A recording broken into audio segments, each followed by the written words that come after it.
साथ संसर्ग किया, ऋति के गर्भ ठहर गया। हाथ जोड़कर ऋति सामने खड़ी हुई, महाराज मैंने आपका कहना नहीं माना, मेरे गर्भ ठहरा है, मेरे गर्भ की रक्षा करना।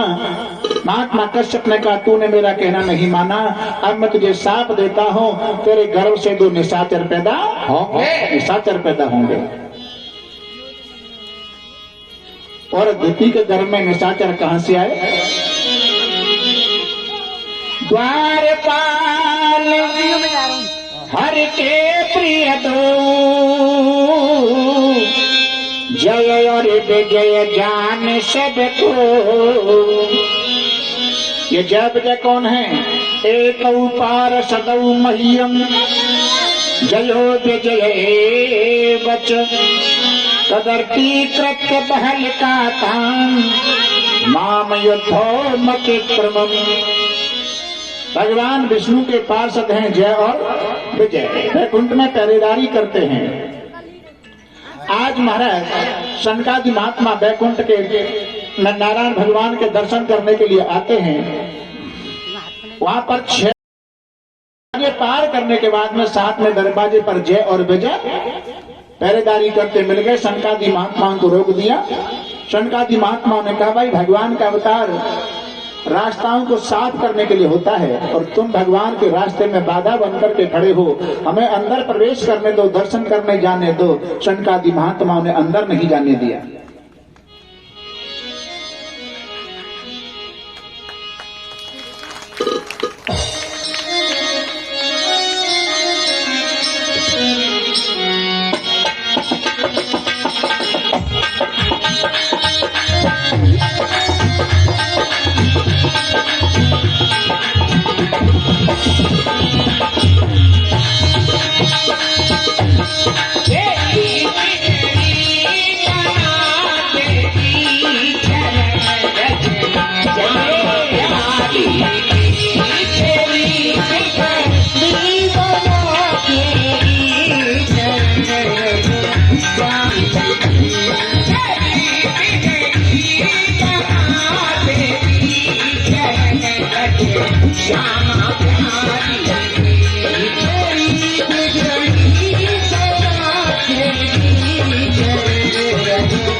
वृंदावन बिहारी लाल की जय। जय श्री राधे श्याम।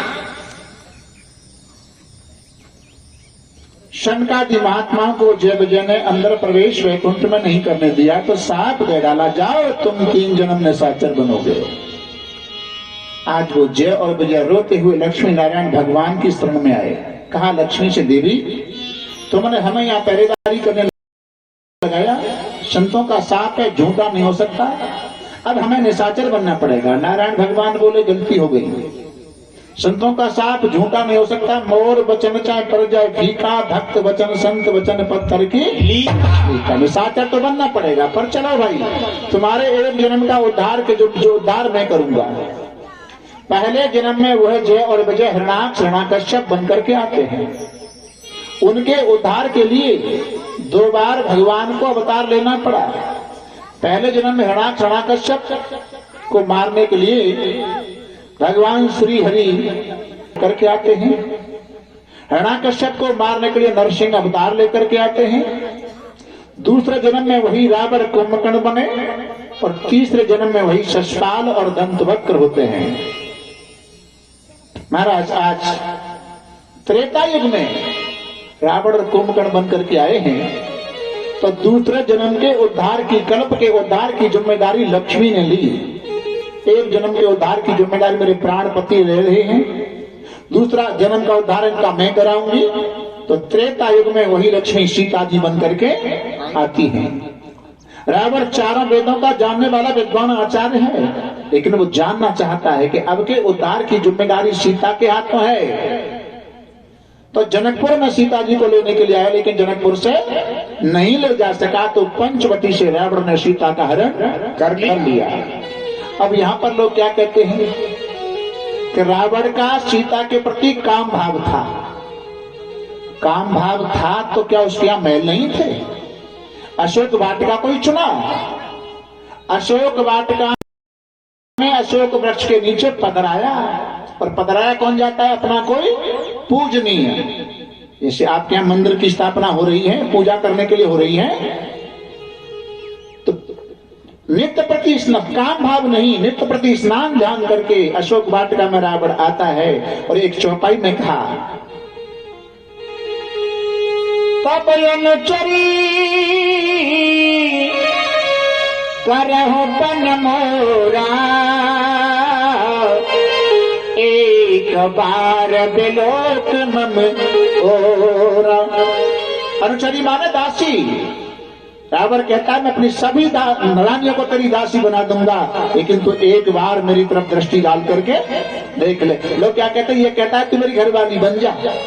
वो ये नहीं कह रहा, अपनी कृपा दृष्टि कब डालोगी मेरे ऊपर कि मेरा उद्धार हो। वेदांत वाले यहाँ रूपक लेते हैं। अशोक वाटिका में सीता जी माया का स्वरूप है, रावण जीव है, राम ब्रह्म है। अगर नेत्र मिला करके, नेत्र खोल करके सीता जी रावण को देख लेती तो पर सर्वांतर्यामी राम जान जाते कि अशोक वाटिका में जीव का और माया का मिलन हो चुका है। फिर उसके कार्य को करने के लिए, सीता जी के कार्य को करने के लिए राम जी आने वाले नहीं थे। लेकिन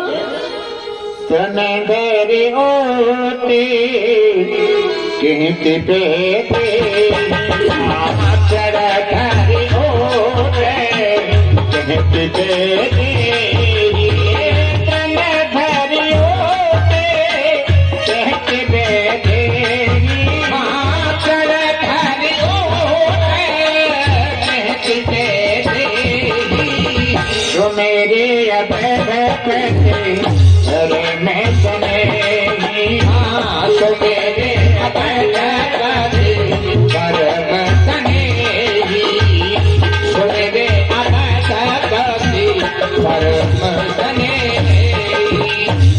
और आज अपने कथा के प्रसंग पर आते हैं। द्वितीय ने कहा कि महाराज आपने साप दिया है, मेरे पुत्र निशाचर तो होंगे, लेकिन बलवान कितने होंगे? कश्यप जी ने कहा कि इतने बड़े बलवान होंगे कि उनको मारने के लिए 2 बार तो भगवान को आना पड़ेगा।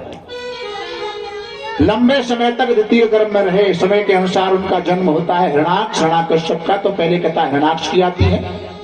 हिरणाक्ष कहते हैं लोभ को, हिरण्यकश्यप कहते हैं अभिमान को, और लोभ क्या है? लाभात लोभ प्रसेत, इतना तो मेरे पास है, इतना और प्राप्त हो जाए। जिसको और पाने की इच्छा लगी रहती है उसे लोभ कहते हैं। तो हिरण्याक्ष ने ऊपर के लोगों को अपने अधिकार में कर लिया और पृथ्वी को साथ लेकर वरुण भगवान के पास पाताल में गया। कहा, तुमने हमारे वंश वालों को मार के बड़े बड़े यज्ञ करवाए हैं, अब मैं तुमसे युद्ध करने आया हूं। वरुण भगवान मुस्कुराए, अरे भैया, हमारी तुम्हारी बराबरी कहाँ है? हम तो बुढ़े हैं, आप जवान हैं। अगर लड़ना चाहते हो तो इंतजार करो, कुछ समय बाद 12 भगवान पृथ्वी को लेने के लिए आने वाले हैं। इधर तो ये चर्चा हो रही है और मनु जी ने यह कहा था कि संतान पैदा कहाँ करूं, पृथ्वी रसातल में है। उसी समय ब्रह्मा जी मन ही मन चिंता मग्न हुए तो उनकी नाक से एक सुअर बालक पैदा हो गया।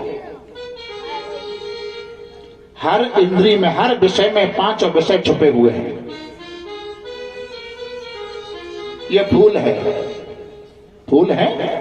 तो इसको देखा किसने? नेत्र ने, चक्षुरेंद्रिय नेत्र ने देखा और कर्मेंद्रिय हाथ ने उठाया, नाक ने सूंघा, सुगंध निकलेगी। इसके सूखने पर उसको ऐसे करके मसल दिया तो चुर चुर की आवाज को कानों ने सुना। पृथ्वी से इसकी उत्पत्ति होती है। हर विषय में 5 विषय पंजीकृत करने से 25 तत्व हो जाते हैं। कोई बड़ी बात नहीं है। 12 भगवान कहते हैं, मुझे क्यों याद किया? ब्रह्मा जी कहते हैं, पृथ्वी को लेने के लिए रसातल में जाओ। प्रलय के जल के अंदर कूद पड़ते हैं। उधर हिरण्याक्ष पृथ्वी को साथ लेकर ऊपर आ रहा, दोनों का मिलन हुआ। अब लड़ने के लिए कोई न कोई बहाना चाहिए। बहाना क्या? हम कहते हैं, आप लोग जानते हैं कि राम का जो वनवास हुआ वो 14 वर्ष का ही क्यों हुआ? 13.5 का, 14.5 का क्यों नहीं हुआ? राम के वनवास के 14 वर्ष के 2 कारण हैं। एक कारण तो यह है कि राम के राय तिलक की खुशी में 14 दिन तक दशरथ जी कैकेयी के महलों में गए ही नहीं, तो 14 दिन का बदला राम जी के 14 वर्ष के वनवास से कैकेयी ने लिया। और दूसरा कारण एक और है कि रावण के जीवन के 14 वर्ष ही शेष रह गए थे, लेकिन वनवास में रहते रहते राम जी को 13 वर्ष निकल जाते हैं। लेकिन अभी राम को कोई बहाना कारण नहीं मिला, लड़ाई कैसे हो? तो 14वें वर्ष में, अंतिम वर्ष में शूर्पणखा बहाना बन करके आई और तुम सम पुरुष, पूरी चौपाई नहीं बोली। तब तक तो ब्रह्मा जी प्रसन्न हो गए कि निशाचरों में कोई हुआ तो सही ऐसा कि राम की प्रशंसा करने वाला कि तुम्हारे जैसा कोई पुरुष नहीं है। और आगे कहा कि न मौसम नारी, और मैं अपमंतना कह रही, शूर्पणखा कह रही है, यह संयोग विध रचा विचारी, यह संयोग हमारा तुम्हारा ब्रह्मा जी ने बनाया है। ब्रह्मा जी बोले, हे भगवान, मैंने कब बनाया? तो झूठ बोल रही है इतना, मैंने इसका संयोग कब बनाया? तो यहां भी भाव शूर्पणखा का यह नहीं है कि मैं तुमसे शादी करने आई हूं, उनका भाव दूसरा है। राम जी संत महात्माओं को दर्शन देते देते वनवास में सर्वभंग मुनि के आश्रम पर आते हैं। दोनों का संयोग एक ही है। और सर्वभंग मुनि के आश्रम पर इधर उधर हड्डियों के पहाड़ जैसे सफेद सफेद ढेरों को देखा तो राम ने पूछ लिया, महाराज ये किन की हड्डियों के ढेर हैं? आंखों में आंसू भरकर दुखी होकर महात्माओं ने कहा, राम, यज्ञ करते महात्माओं को निशाचरों ने मार मार के उनकी हड्डियों के ढेर लगा दिए। उसी समय मेरे प्रभु राम आवेश में आए और कहा, निशाचर ही न करूं मही, भुज उठाए प्रणकीन, सकल मुनिन के आश्रमन जाए जाए सुख दीन। भुजा उठा करके प्रतिज्ञा की, हीन यानी मही का अर्थ एक प्रांत की नहीं, 7 दीपों वाली पृथ्वी पर जितने निशाचर हैं सबको मार दूंगा। संकल्प लिया, पृथ्वी को निशाचरों से विहीन कर दूंगा। ये तो राम का संकल्प है। और शूर्पणखा का संकल्प, यह संयोग अध्यात्म रामायण में टिप्पणी आती है, उसने दिया है कि शूर्पणखा के पति का नाम था वेदृत जीव। वो किसी राजा के ऊपर विजय प्राप्त करके आया और रावण के सामने आकर अपनी प्रशंसा करने लगा, बड़ाई मारने लगा। कौन? शूर्पणखा का पति। मैं इतना बड़ा बलवान हूं, मैंने उस राजा को जीत लिया, और जाए दूसरे की बड़ाई अच्छी नहीं लगे, वही रावण। रावण ने कहा अच्छा ज्यादा बलवान बनना हो तो लाओ दो हाथ हम और तुम कर लें। शूर्पणखा के पति में रावण में युद्ध हुआ। रावण बलवान था, उसने शूर्पणखा के पति को मार दिया। अब शूर्पणखा ने भी संकल्प किया कि रावण मैं भी तेरे वंश का नाश करा के छोड़ूंगी। तो यहाँ चौपाई का भाव यह है कि तुम सम पुरुषम मोसम नारी, तुम्हारे जैसा कोई पुरुष नहीं होगा जब मेरे कार्य को पूरा करने के लिए वनवास में परेशान होकर के आए हो, और मेरे जैसे कोई नारी नहीं होगी जो अपने भाई का नाश करवाने के लिए मैं स्वयं तुम्हें निमंत्रण देने के लिए आई हूँ। यह संयोग विदृचा विचारी। तो कारण चाहिए, और कारण क्या मिला? हिरणाक्ष वारा भगवान को देख करके हंसने लगा और कहने ओ भैया देखो देखो ये जंगली जानवर कहां से आ गया। जंगली जानवर सुअर को कहते हैं। भगवान मुस्कुराए, अच्छा शक्यम वयम वो वन गोचरा मृगा, तुम ठीक कह रहे हो, हम तो जंगली जानवर हैं, लेकिन जानता है जंगली जानवरों से लड़ता कौन है? ये ग्राम सिंह कहां से आ गया? संस्कृत में ग्राम सिंह कुत्ते को कहते हैं, और ग्राम सिंह का शाब्दिक अर्थ हो गया कि अपने गांव में शेर बने, अपने द्वार पे शेर बने, वही ग्राम सिंह है, वही कुत्ता है। भगवान ने उसको कुत्ता कहा, उसने जंगली जानवर कहा। इसी बात पर दोनों में झगड़ा हो गया। 1000 वर्ष तक युद्ध होता रहा। देवता कहते हैं महाराज दुष्ट को जल्दी क्यों नहीं मार देते? भगवान ने एक घूंसा मारा, उसका प्राणांत होता है। पृथ्वी को डालों पर रखकर भगवान ऊपर की तरफ आ रहे हैं। अब पृथ्वी को अहंकार हुआ, मैं भगवान की डालों पर हूं तो मेरे बगैर अब कोई क्रिया होने वाली नहीं है। और भगवान अहंकार का भोजन करते हैं, दुष्टों के अहंकार को ही खाते हैं। कथा तो आपने शायद 20 बार मेरी सुनी होगी, लेकिन एक बात आती है। जनक जी ने अपनी सभा में 3 प्रश्न रखे थे। भगवान करते क्या हैं, भगवान खाते क्या हैं, भगवान रहते कहाँ हैं? इन 3 प्रश्नों के उत्तर देने के लिए बड़े बड़े विद्वान लोग आए, लेकिन कोई सटीक उत्तर, ठीक उत्तर नहीं दे पाया। समय के अनुसार एक छोटी अवस्था के संत आते हैं जो 8 जगह से टेढ़े मेढ़े थे। नाम था उनका अष्टावक्र। अष्ट माने 8, वक्र माने टेढ़े, जो 8 जगह से टेढ़े मेढ़े थे। और जनक जी ने आकर के कहा उनके सेवकों से, भैया अपने राजा से कह दो मैं उनके प्रश्नों के उत्तर देने आया हूं। छोटी अवस्था के संत को देखकर कहा महाराज रुको, पहले पूछ के आने दो। जनक जी के पास में सेवक लोग गए और कहा महाराज एक छोटी अवस्था है और एक संत आए हैं, वो आपके प्रश्नों का उत्तर देना चाहते हैं। जनक जी ने कहा सेवको, ज्ञानी की कोई उम्र नहीं होती है, उसे अंदर लिवा के लाओ। और अष्टावक्र से कहा चलो महाराज। और अष्टावक्र जब 8 जगह से टेढ़े मेढ़े थे तो चाल कैसी होगी? टेढ़ी मेढ़ी। उनकी टेढ़ी मेढ़ी चाल को देखकर के सारे विद्वान एक साथ हंसने लगे, और सब हंसने लगे तो जनक जी भी अपनी हंसी को नहीं रोक पाए। अष्टावक्र ने एकदम ललकार का, राजन तेरी सभा के अंदर कोई विद्वान नहीं, सभी चमड़ी की पहचान करने वाले हैं। ये देख क्या सारी सभा स्तब्ध हो गई। जनक जी आसन पर बैठे थे, अष्टावक्र नीचे खड़े, बताओ तुम्हारा प्रश्न क्या है? जनक जी ने ऊपर से कहा महाराज मेरा पहला प्रश्न भगवान करते क्या हैं? अष्टावक्र ने कहा तुम प्रश्न करने की स्थिति में हो? अरे प्रश्नकर्ता कहां होता है, उत्तरदाता कहां होता है? उत्तर देने वाला बड़ा होता है, प्रश्न करने वाला छोटा होता है। जनक जी ने दोनों कान पकड़े, महाराज सॉरी माफ करना गलती हो गई, आओ। गद्दी से उतर के नीचे आ गए, अपने आसन पर अपनी गद्दी पर अष्टावक्र को बिठा दिया और गद्दी पर बैठ कर कहा अब बता तेरा पहला प्रश्न क्या है? मेरा पहला प्रश्न भगवान करते क्या है? अष्टावक्र ने कहा तीनों प्रश्नों के उत्तर तेरी सभा के अंदर है। समझ में नहीं आया क्या करते हैं? जो तू देख रहा है वही करते हैं। बड़ा महाराज मैं समझा नहीं समझे, मैं समझा देता हूं। भगवान का काम है राजा को रंग और रंग को राजा।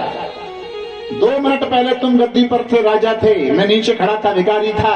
अब इस गद्दी पर मैं बैठा हूं तो मैं राजा हूं और तुम भिखारी हो। ये किसी इंसान का काम नहीं, भगवान का काम है।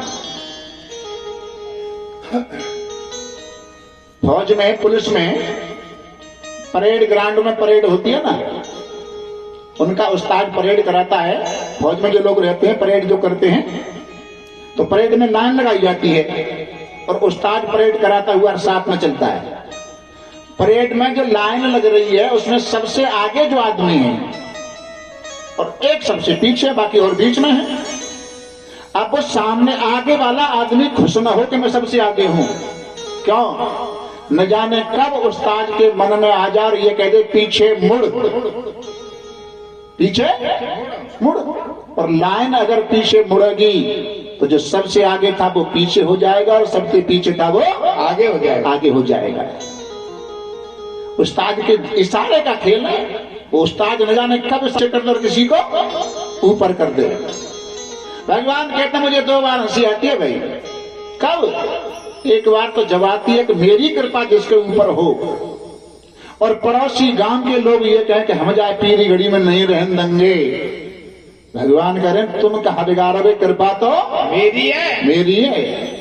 और एक बार जब हंसी आती है कि जिसके ऊपर मेरी कृपा दृष्टि नहीं है और सब लोग सहारा दें, तू चिंता मत करे, हम तेरे साथ हैं, पैसा देंगे, ये करेंगे। भगवान कहते मेरी अगर नजर टेढ़ी है तो तुम्हारा पैसा ये सब कुछ काम आने वाला नहीं है, काम आने वाला नहीं है। एक प्रश्न का उत्तर, भगवान रहते कहाँ हैं?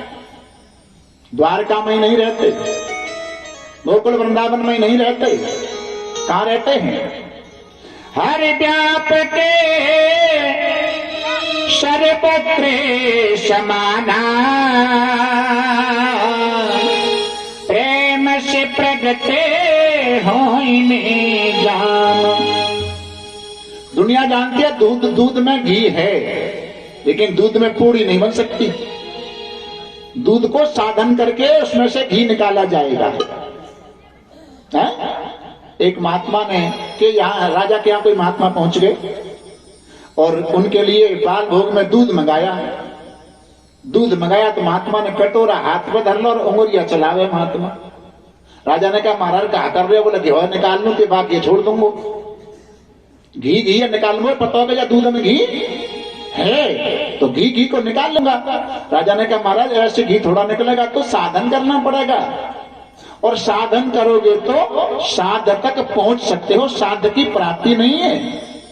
साधन से साध की यह गुण साधन के नहीं होई तुम्हारी कृपा पाव कोई। जिसके ऊपर आपकी कृपा हो वही आप तक पहुंच सकता है। भगवान खाते क्या है? नहीं, उत्तर नहीं मिला। अरे इसका उत्तर भी तेरी सभा के अंदर क्या? जब मैं तेरी सभा के अंदर आ रहा था सभी मेरी चाल को देख करके हंस रहे थे और मैंने ये कहा कि सभी चमड़ी की पहचान करने वाले हैं, तो सभी का अहंकार दूर हो गया। सबके अहंकार का भगवान रक्षण कर गया, पृथ्वी के अहंकार को दूर किया। क्या? कुछ पक्षियों की चहचहाट, कुछ वृक्षावली भगवान ने उस समय पृथ्वी को दिखाई। पृथ्वी ने कहा महाराज मैं आपकी डालों पर, ये वृक्ष मेरे बगैर, ये सीढ़ियां, ये सब कहां से आ गए? भगवान कहते हैं देवी पृथ्वी ये मेरा परम धाम वृंदावन धाम है। और धाम किसे कहते हैं? जिसमें कोई निवास करता है। वृंदावन धाम तो हमारे कृष्ण कन्हैया की लीला स्थली है, क्रीड़ा स्थली है।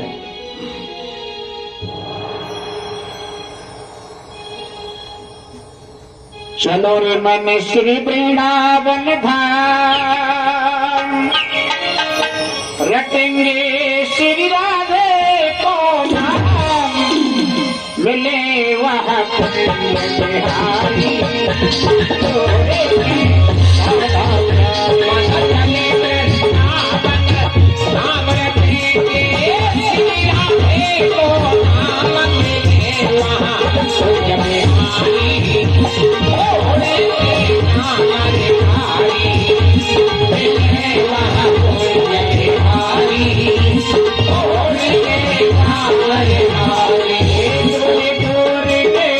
नर नारी वहाँ आते हैं,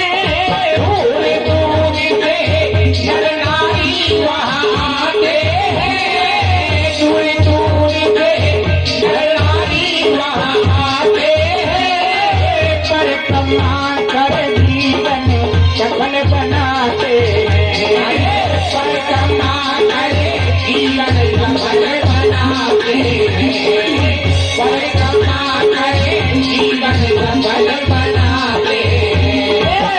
बिगड़े बन जाए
वृंदावन बिहारी लाल की जय जय श्री राम।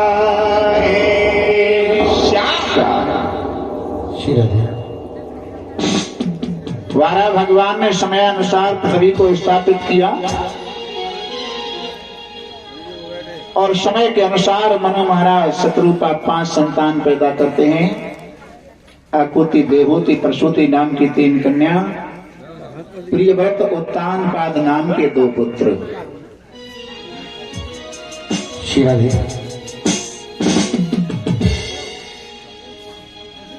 आकुति नाम की जो कन्या है वो रुचि प्रजापति के लिए गाई गई है, जहाँ पर यज्ञ भगवान का प्रादुर्भाव होता है और यज्ञ की शादी दक्षिणा के साथ हुई।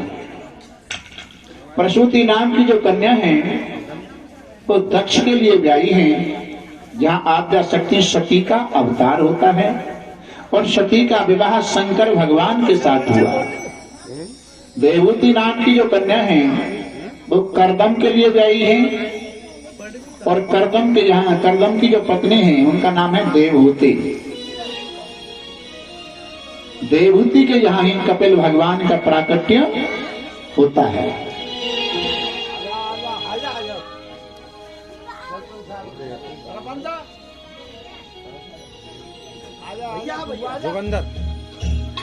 जोगेंद्र सिंह नेताजी सरपंच गांव सिमाना। आजा भैया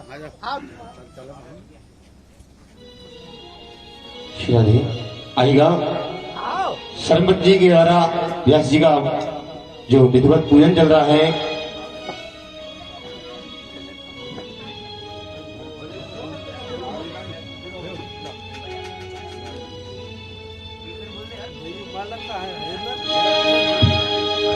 ओ मुझे ना चाहिए कुछ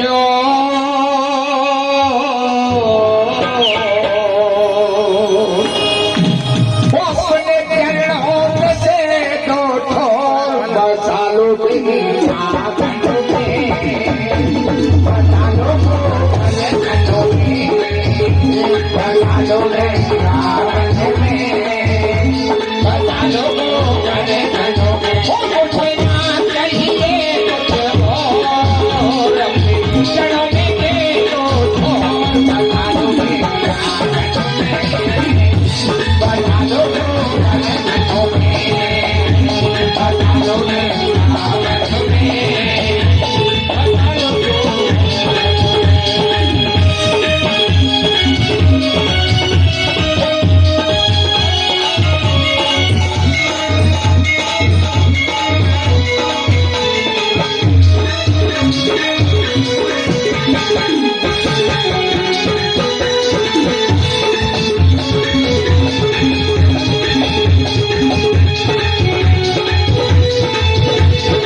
बिहारी लाल की जय जय श्री राधे श्याम।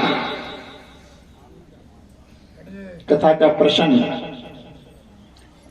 देवहूति का विवाह करदम के साथ होता है। करदम ब्रह्मा जी महाराज की छाया से प्रकट होते हैं। करदम कहते किसे हैं? भागवत में तो करदम महात्मा एक नाम दिया है, लेकिन करदम का अर्थ है, गीता में खट संपत्ति आती है, सम दम उपरति तितिक्षा श्रद्धा समाधान। सम कहते हैं मन का निग्रह करना, मन को संयम में करना।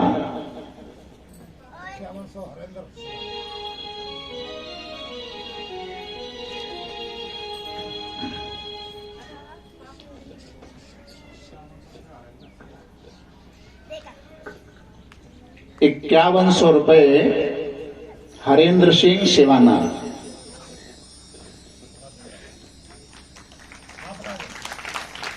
अच्छा अच्छा, ₹5100 हरेंद्र सिंह सिवाना। और परीक्षा जी करेंगे तुम्हारे काज है। बोलो वृंदावन बिहारी लाल की जय। तो करदम का अर्थ है सम दम। सम माने मन का निग्रह करना, दम माने बाक आदि इंद्रियों का दमन करना, वाणी पर संयम करना, वाणी पर संयम करना। पहले संत, ऋषि और मुनि। ऋषि का अर्थ होता है जिसने रिसर्च करके प्रैक्टिकल करके देख लिया हो, वो ऋषि हैं। और मुनि, मुनि कहते हैं जो मौन धारण करते हो। जो महात्मा मौन धारण करते हैं तो उनकी वाणी सिद्ध होती है। करदम है जिन्होंने अपनी इंद्रियों पर संयम किया है। ब्रह्मा जी की छाया से प्रकट हुए, आदेश मिला संतान पैदा करो, सृष्टि को आगे बढ़ाओ। करदम जी ब्रह्मा जी से कहते हैं महाराज आपके कहने से मैंने गस्त स्वीकार कर लिया, तो 2-4 माला प्रभु के नाम भी जपूंगा, उनका भी जपना छूट जाएगा। तो क्या शादी करना भजन में बंधन है? नहीं, भजन तो मन के द्वारा होता है। मन तो प्यारे एक है, चाहे जहां लगाए, और चाहे हर को भजन कर, चाहे विषय कमाए। मन से एक बार में एक ही कार्य होता है, क्योंकि मन इंद्रियाणी अधितिष्ठति। जिस इंद्रिय के साथ हमारा तुम्हारा मन जुड़ा होता है वही इंद्रिय कार्य करने में समर्थ होती है। तो आज्ञा का उल्लंघन करके जब जाने लगे तो ब्रह्मा जी ने कहा लाला, वैराग्य की बात तो बहुत लोग करते हैं, लेकिन वैराग्य के रास्ते पर चलना बड़ा कठिन है। वैराग्य क्या कहते हैं? बोले हमने गृहस्थ में से वैराग्य लिया है। तो भैया न वैराग्य लिया जाता है, ना वैराग्य दिया जाता है। वैराग्य कहते हैं दृष्ट अदृष्ट वस्तुओं में तृष्णा न होने का नाम वैराग्य है। दूसरी परिभाषा, ब्रह्म लोक लो भोग जो चहे शवन का त्याग, वेद अर्थ ज्ञाता मुनि ताय कहें वैराग। मृतलोक से लेकर ब्रह्मा के लोक तक जितने भोग हैं उन सबकी इच्छा न होने का नाम ही वैराग्य है। ना लिया जाता है ना दिया जाता है। लेकिन जिस संत ने ग्रस्त की कटुता को देख लिया हो वो फिर ग्रस्त में वापस होने वाला नहीं है, वही सक्सेस हो सकता है। लेकिन आजकल अगर घर में लड़ाई दंगो है या तो कहा कहते हैं मैं कहा जा रहा बाबा जी बन के जा रहा हूं, बाबा जी बन के जा रहा हूं, बन के जा रहा हूं, है कि ना जा रहा हूं। अगर है के चले जाए तो लौट के नहीं आवे। होना तो अंदर से है और बनना ऊपर से है। बैराग की बात करना ठीक है, लेकिन बैराग भी 4 प्रकार का है। यत्मानम वशीकारम व्यतिरेकम तथैव च एकेन्द्रियम च संप्रवतम वैराग्यम चतुर्विधम। यत्मान वैराग्य कहते हैं संसार को और परमात्मा को अन्वय व्यतिरेक करके जानना। मध्य परतरम किंचित नान्यत अस्ति धनंजय, मैं सर्व इदम प्रोक्तम सूत्रे मणगणा एव। मणियों की माला में या इस फूलों की माला में ऊपर है वो व्यतिरेक है और डोरा है वो अन्वय है।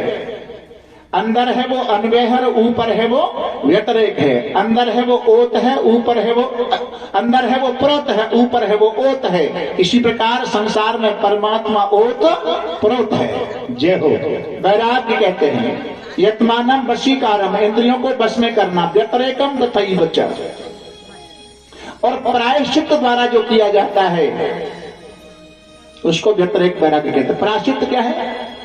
कहते हैं ना गलती करने के बाद में प्रायश्चित करते हैं, लेकिन प्रायश्चित भी तरीका से किया जाता है। प्रायो नाम तपः परोक्तम चित्तम निश्चय उच्चते तपो निश्चय संयुक्तम प्रायश्चित इति स्मृतम। प्राय शब्द तप का वाचक है, चित्त शब्द निश्चय का वाचक है। अगर कोई तप हो तो निष्ठा पूर्वक होना चाहिए। एक इंद्रियम, एकादश इंद्रियों को संयम में रखने का नाम भी वैराग्य है। महात्मा करदम जी चले जाते हैं, 10,000 वर्ष तक तपस्या की, तपस्या पूरी होने को आई। श्रीमन नारायण भगवान वरदान देने आए, ब्रह्मरोही चाहो सो वरदान मांगो। करदम जी कहते हैं बस महाराज आपका दर्शन हो गया, अब और मुझे कुछ पाने की इच्छा नहीं है। लेकिन भगवान समझ गए, बोले अच्छा मन मन भावे और मूड हलावे। क्या मन में क्या है? बोले दुनिया के लोग शादी करके कैसे कैसे आनंद ले रहे हैं, और हम तो कहे हुए पर भी बिना शादी के महात्मा फकड़ रह गए। महात्मा की बात को, करदम की बात को भगवान समझ गए, बोले मैं तुम्हारे मन की बात जान रहा हूं। यहाँ से जाने के बाद तुम्हारे आश्रम पर मनु और शत्रुपा अपनी बेटी देवहूति को लेकर आएंगे। एक बार कहें तो ही शादी कर लेना, शादी में कोई शर्त मत लगाना। आज के जमाने में शर्त लगाई जाती है, क्या तुम्हारी बेटी से शादी तो करेंगे लेकिन इंडिका चाहिए या 11 लाख कैश चाहिए। लेकिन पहले ये शर्त नहीं लगाई जाती। पहले तो ये देखते थे कि हमारे योग्य पत्नी, हमारे योग्य पति है कि नहीं। एक बार कहें तो ही शादी कर लेना। भगवान वरदान दे करके चले जाते हैं और करदम जी कुटिया पर आए। समय के अनुसार देवहूति को लेकर मनु शत्रुपा आश्रम पर आ गए और याद आया कि मुझे वरदान मिला है, अब मुझे जानना चाहिए कि इनकी जो पुत्री है कौन, देवहूति, ये मेरे लायक पत्नी है कि नहीं। तो परीक्षा लेते हैं। क्या 3 आसन डाले महाराज करदम जी ने, 3 आसन डाले। एक आसन मनु के लिए, दूसरा आसन शत्रुपा के लिए और तीसरा आसन अपनी होने वाली पत्नी देवहूति के लिए। ये देवहूति की पहली परीक्षा है। देवहूति समझ गई। 2 आसन पर मनु शत्रुपा बैठ गए, तीसरा आसन खाली है। देवहूति ने भाव बनाया ये संत भविष्य में चल करके मेरे पति बनेंगे, और पतिव्रता नारी को चाहिए कि पति के बिछाए हुए आसन पर नहीं बैठे। अगर आसन पर बैठती हूं तो पतिव्रत धर्म नष्ट हो जाएगा, और नहीं बैठती हूं तो आसन का अपमान हो जाएगा।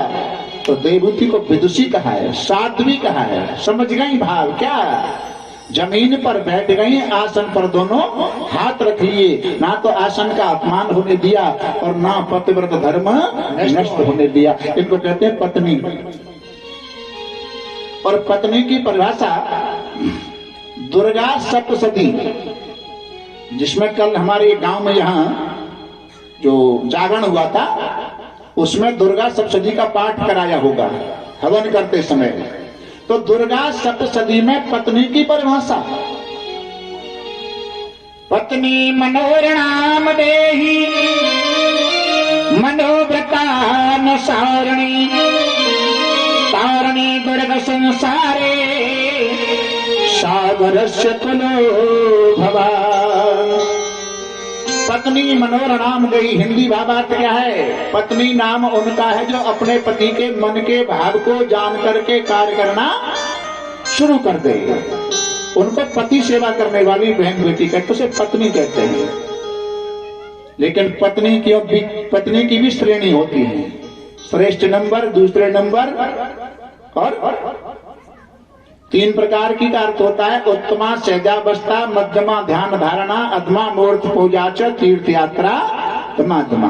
प्रथम श्रेणी की पति सेवा करने वाली बहन बेटी पति के मन के भाव को जान करके कार्य करे। और दूसरी श्रेणी की बहन बेटी वो है कि पति जल मांगे तब लाके दे। और तीसरी श्रेणी की बता दो, रहने दो, बता दो। तीसरी से, अरे परीक्षा तो यूं करना है तो सुनना है का। तीसरी श्रेणी की बहन बेटी वो है कि जगने के बाद में पति जल मांगे कि 1 गिलास जल को लाके दियो, तो रजाई में तो मोच मांगा तो अपना खड़ा भैया रो प्याज दूंगी वाला बात है वैसे में मूड हम दर्द तो हेरो है। और फिर 84, 81 वृंदावन गोवर्धन जा देखो कल्याण दियो। जो 1 गिलास जल की नहीं पूछ सकते, अपने माता पिता को, सास ससुर को, अपने पति को, उनकी ऐसी सेवा करवे तो भगवान प्रसन्न होंगे का? कभी नहीं। जीती जागती मूर्तियों का आशीर्वाद लो। भगवान के मंदिर तो ये मंदिर में भगवान है, कोई ये कहते हैं कि इनका ही आशीर्वाद मेरा भी इन्हीं के साथ है। श्रवण कुमार की कथा को सुना? श्रवण कुमार ने माता पिता के पीछे पत्नी को त्याग दिया, कंधे पर कावड़ बना करके तीर्थ यात्रा में भ्रमण कराने गए। पहले बेटा ऐसे भय, कैसे कि माता पिता कंधा धर ले। पहले श्रवण कुमार और अब के श्रवण कुमार, अब के बेटा ऐसे भय, कह दूं ले बोहरियनो अलग ही गए। हरि गंगा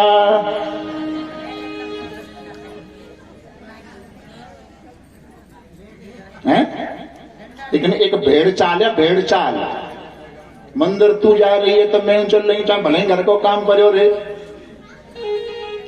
परिक्रमा गुजारे, परिक्रमा में देर लगी, चार परामटे ले चलो, लेकिन डोकरा भूखो बैठे हो का करीबन परामटे ले जा, काई जा रही है परिक्रमा, दिन खराब काई कर रही है। पहले घर के देवी देवतन से आशीर्वाद आत्मा को ले ले। बुढ़ापे में जिसके माँ बाप दुखी, भले ही बुरी लग जाए, जिसके माँ बाप दुखी उसकी संतान दुखी, जिसके माँ बाप सुखी उसका सारा जीवन सुख में होता है। आज देवहूति का पाणगण संस्कार करने के लिए मनुष्य रूप आए और शर्त लगाई, महाराज हम अपनी पुत्री को आपके समर्पण करने आए हैं, शादी करने आए हैं। बोले शादी तो करूंगा, लेकिन शर्त है क्या? तुम्हारी बेटी से एक संतान पैदा होते ही मैं संन्यास लेके चला जाऊंगा। करदम जी ने कहा, मनु जी ने कहा देवहूति शादी तो हुई नहीं है, तो पहले से ही महात्मा बनने की कह रहे हैं। देवहूति ने कहा पिताजी मुझे भी ऐसे ही जितेंद्रिय पति की आवश्यकता है। जय हो। समय के अनुसार दोनों की शादी की जाती है, पाणगण संस्कार किया जाता है। मनु शत्रुप आपने यहाँ पर पहुंच गए, लेकिन एक दूसरी परीक्षा और लेते हैं। कौन? करदम। किसकी? देवहूति की। 12 साल की समाधि लगा करके बैठ गए। मैंने कल बता दिया था ना, समाधि 2 प्रकार की है, निर्विकल्प और सविकल्प। निर्विकल्प समाधि में तृप्ति नहीं होती है, सविकल्प समाधि में तृप्ति का भान होता है। और सविकल्प समाधि पातंजलि योग सूत्र में लिखते हैं अष्टांग योग के द्वारा लगाई जाती है। यम नियम आसन प्राणायाम प्रत्याहार धारणा ध्यान और समाधि।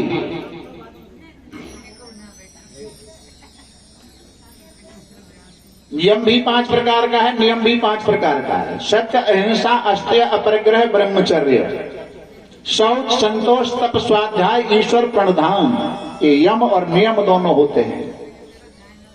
लेकिन प्रत्याहार, प्रति स्व आहार।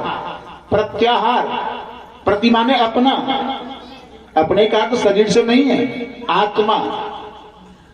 प्राण का आहार तो भोजन है और आत्मा का आहार है भगवान के गुणान्वार। ये प्रत्याहार है। धारणा देश बंधस्य चित्तस्य धारणा, हृदय के अंदर चित्त की वृत्ति ही रुक जाए उसे धारणा कहते हैं।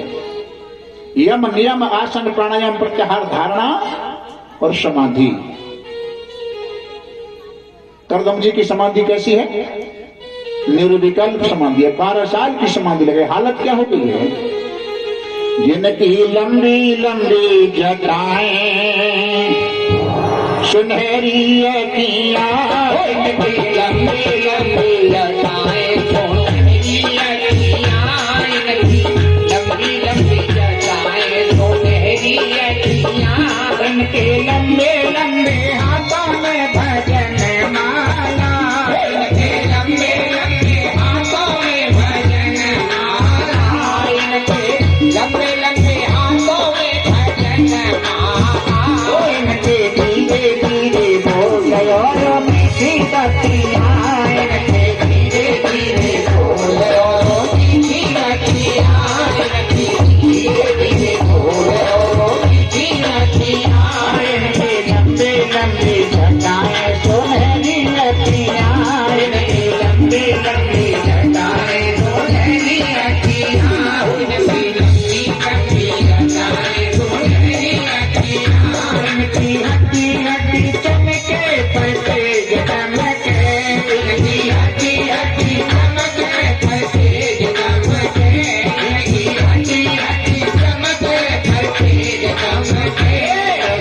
ब्रह्मनिष्ठ संतों की होगी गतियां, ऐसे ब्रह्मनिष्ठ संतों की होगी गतियां, ऐसे ब्रह्मनिष्ठ संतों की होगी गतियां, होगी गतियां, होगी गतियां,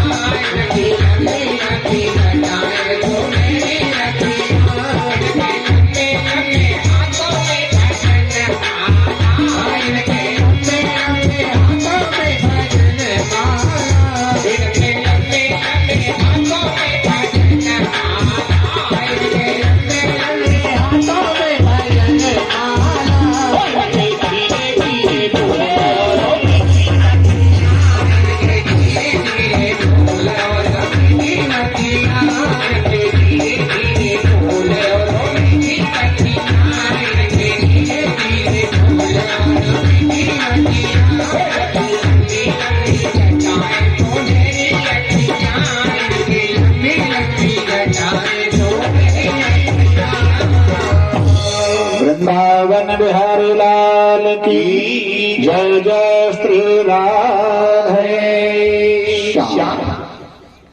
12 साल की करदम जी ने समाधि लगाई, तो ये समाधि करदम की नहीं मानी जाएगी, समाधि तो देवहूति की मानी जाएगी। कोई इंट्रोडक्शन नहीं लिया, कोई परिचय नहीं पूछा, और पहले ही दिन दूसरी परीक्षा और ले रहे हैं। उसी दिन से देवहूति पति सेवा में संलग्न हो जाती हैं। 12 साल के बाद में नेत्र खोल करके देखा तो बदलाव थोड़ा सा आ चुका था। देवहूति के ऊपर पूछा तो बोले हाँ प्राणनाथ, मैं आपके चरणों की सेविका हूं। करदम जी कहते हैं तुष्टो अहम मानदाया सुश्रया परमया परयाच भक्तया। देवहूति, मैं तुम्हारी सेवा से बड़ा प्रसन्न हूं।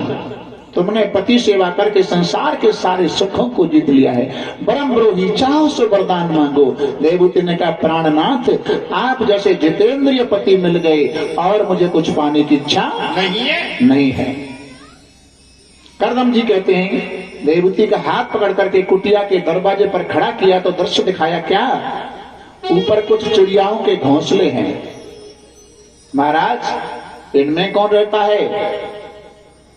बोले चिड़ियाएं रहती हैं। और जमीन की तरफ देखा तो उस कुटिया के अंदर अनेक बिल वगैरह बने हुए थे। इनमें कौन रहता है? बोले किसी में सर्प रहता है, किसी में चूहा रहता है, किसी में मेंढक रहता है। और ऊपर चिड़ियाएं रहती है, नीचे सर्प चूहा मेंढक रहते हैं, तो तुम कहां रहते हो? करदम जी कहते हैं देवहूति, जो कुटिया के कोने में कंबल का 1.5 फीट का आसन लगा है वही मेरी सारी दुनिया है। जय हो।